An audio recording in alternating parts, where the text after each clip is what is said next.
C'est certainement pas c'est assez compliqué en fait, parce que d'abord c'est pas du pétrole raffiné, donc il faut le raffiner, c'est du pétrole qui est pas et qui en fait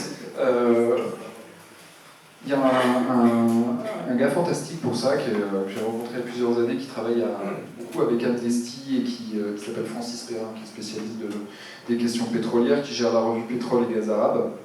Si vous avez l'occasion, je pense que vous l'entendez de temps en temps si vous vous intéressez à ces questions, il est très fort. Et donc lui, il a identifié un truc qui s'est avéré vrai, c'est-à-dire que grosso modo, l'État islamique a bénéficié de toute la contrebande qui avait été mise en place par Saddam au moment de l'embargo pour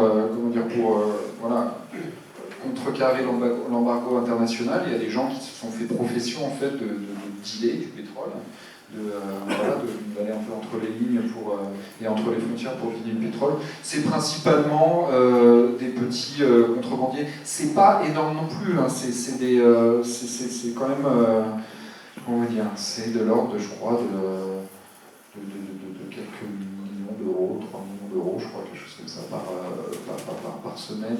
Je suis pas sûr de mon chiffre du tout, mais c'est pas... c'est pas des sommes folles, parce que déjà c'est du pétrole non raffiné, etc. Donc c'est assez facile de les vendre à des contrebandiers qui eux-mêmes vont les revendre à certainement pas à des États de la région, mais à des petits consommateurs locaux, des entreprises, des choses comme ça, qui sont eux-mêmes dans la région. C'est pas du tout un pétrole, si vous voulez, qu'on va retrouver à la station essence au coin de la rue, ou aux États-Unis, ou même en Chine, ou des choses comme ça. Ça, c'est matériellement impossible.